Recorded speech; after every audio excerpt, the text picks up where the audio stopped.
This is ஷஃப்னா Jain. நாங்கள் இன்றைக்கி ஒரு கேஸ் பற்றி டிஸ்கஸ் பண்ண போகிறோம். அதாவது ஒரு husband and wife. Husband work பண்ணுறவர், ஒய்ஃப் ஹவுஸ் ஒய்ஃபாக காணப்படுறாரு.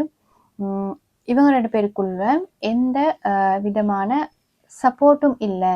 ஒய்ஃப் சொல்கிறா ஹஸ்பண்ட் தன்னை பற்றி எந்த அக்கறையும் இல்லை, அவர் வேலைக்கு போகிறாரு வாராரு, நான் வீட்டு வேலை செஞ்சு கொண்டிருக்கிறேன், எங்களுக்குள்ள எந்த கம்யூனிகேஷனும் இல்லை. ஏன்னு சொன்னால் அவர் ஃபுல் டைம் ஒர்க்கில் இருக்காரு. வீட்டுக்கு வந்தாலும் அந்த கால்ஸுக்கு ரிப்ளை பண்ணிக்கொண்டு, அந்த மெசேஜஸுக்கு ரிப்ளை பண்ணி கொண்டு இருக்கிறாரே தவிர என்னை பற்றியும் என் பிள்ளைய பற்றியும் எந்த அக்கறையும் அவருக்கு இல்லை அப்படின்னு அவர் முன்வைக்கிறா. இதே ஹஸ்பண்டை நாங்கள் கேட்குற நேரம், நான் ஃபுல் டைம் ஒர்க் பண்ணி கொண்டிருக்கிறேன், நான் யாருக்காக ஓடிக்கொண்டிருக்கிறேன் என்ற விஷயத்தை அவங்க அண்டர்ஸ்டாண்ட் பண்ணுறாங்க. இல்லை, எது எடுத்தாலும் குறை சொல்கிற ஒரு சுச்சுவேஷன் தான் காணப்படுது.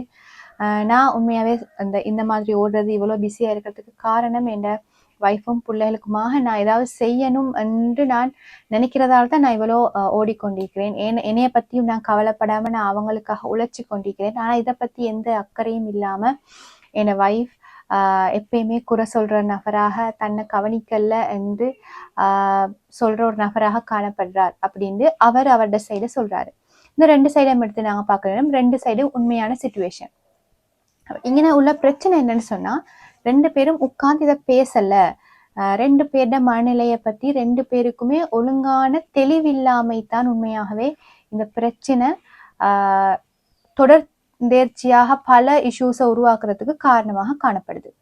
ஸோ இந்த மாதிரி இஷ்யூஸ் வர நேரம் எங்களுக்கு என்ன செய்யலாம், என்ன சொல்யூஷன் இதுக்கு எடுத்துக்கொள்ளலாம்னு நாங்கள் பார்க்குற நேரம், முதலாவது எங்களுக்கு செய்யலும் ஒரு ஃபிக்ஸ் டைம், ஃபேமிலி டைம் வந்து ஃபிக்ஸ் பண்ணுறது. உதாரணமாக ரெண்டு பேர் ஹஸ்பண்ட் வேலைக்கு போய் வந்த பிறகு ஒரு டைம் இருக்கும் ஃப்ரீயாக எங்களுக்கு எங்களோட பிள்ளைகளோட எங்களோட ஒய்ஃபோட பேசிக்கொண்டு இருக்கிறதுக்கு ஒரு டைமை நாங்கள் ஃபிக்ஸ் பண்ணணும். அது உதாரணமாக நாங்கள் இரவு சாப்பாடு டைமாக இருக்கட்டும், இல்லாட்டி ஈவினிங் டீ டைமாக இருக்கட்டும், எப்படியோ ஒரு டைமை ஃபிக்ஸெட்டாக ஃபேமிலிக்காக மட்டும் அப்படின்னு நாங்கள் ஒதுக்கினா அந்த டைமில் எங்களுக்கு எங்களோட அந்த நாளுக்குரிய விஷயங்களை நாங்கள் எப்படி அந்த விஷயங்களை ஃபேஸ் பண்ணி மேனேஜ் பண்ணோம், அப்படி எல்லா விஷயத்தையும் எங்களுக்கு ஒய்ஃபோடையும் பிள்ளைகளோடையும் ஹஸ்பண்டோடையும் பிள்ளைகளோடையும் டிஸ்கஸ் பண்ண முடியுமான ஒரு டைமை நாங்கள் ஃபிக்ஸ் பண்ணி கொள்ளணும். இது முதலாவது. ரெண்டாவது விஷயம், ஒர்க் பவுண்டரிஸை நாங்கள் உருவாக்கணும். உதாரணமாக ஆஃபீஸில் உள்ள ஒர்க்கை நான் இந்த டைமுக்குள்ளே முடிக்கணும்.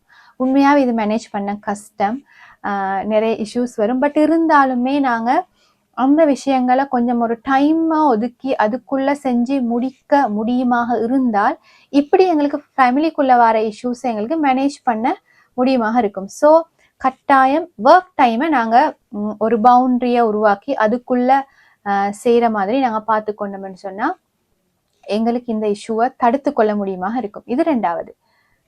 மூணாவது விஷயம், நாங்கள் ஸ்ட்ரெஸ் அனுபவிக்கிறோம் அப்படின்னு சொன்னால் எந்த விஷயத்துக்காக அனுபவிக்கிறோம், அது ஏன் எனக்கு சிக்கலை தருது அப்படின்னு சொல்லி ரெண்டு பேருமே ஓப்பன் அப் பண்ணி கதைக்கிற ஒரு சிச்சுவேஷன் காணப்படும்.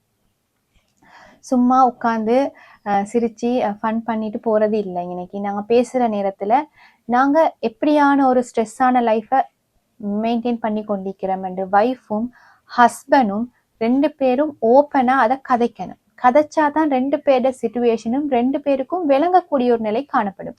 அப்போ இந்த மாதிரி சந்தர்ப்பங்கள் ஏற்படுற நேரம் ரெண்டு பேரும் கொஞ்சம் விட்டு கொடுத்து அட்ஜஸ்ட் பண்ணி போகலாம் அப்படின்ற முடிவுக்கு வருவாங்க. இங்கே நாங்கள் அடுத்தாக்களை பிளேம் பண்ணி கொண்டு குறை சொல்லி கொண்டு இருக்கிறோம் என்று சொன்னால் ரெண்டு பேரோட சிச்சுவேஷனும் ரெண்டு பேருக்கும் தெரியா. ஸோ இதோ ஓப்பன் அப் பண்ணி கதைக்கிற ஒரு நிலைமையை நாங்கள் எங்களோட ஃபேமிலிக்குள்ளே உருவாக்கி கொள்ள வேணும். அடுத்தது, ரெண்டு பேரோட ரெஸ்பான்சிபிலிட்டி என்ன, யார் எதை செய்கிறது என்றதை நாங்கள் சரியாக டிசைட் பண்ணி கொள்ளணும். குட்டி குட்டி ஹெல்ப் பண்ணி கொண்டு ரெண்டு பேரும் சேர்ந்து அந்த வீட்டை ரன் பண்ணி கொண்டு போகிறது தான் பொருத்தம்.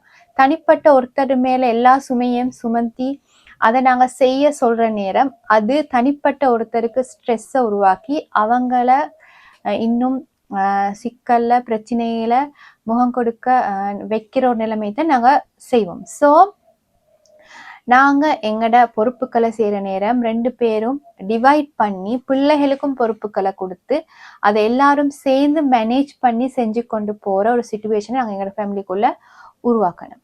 ஸோ இப்படி நாங்கள் இந்த விஷயங்களை கப்பலாக சேர்ந்து சில விஷயங்களை டிஸ்கஸ் பண்ணி செய்கிறதினூடாக எங்களோட குவாலிட்டி டைமை நாங்கள் முறையாக பேணுவோமாக இருந்தால் எங்களுக்கு எங்களோட குடும்பத்துக்குள்ள இந்த மாதிரி இஷ்யூஸ் வரதை தவிர்த்து கொள்ள முடியுமாக இருக்கும். Thank you so much.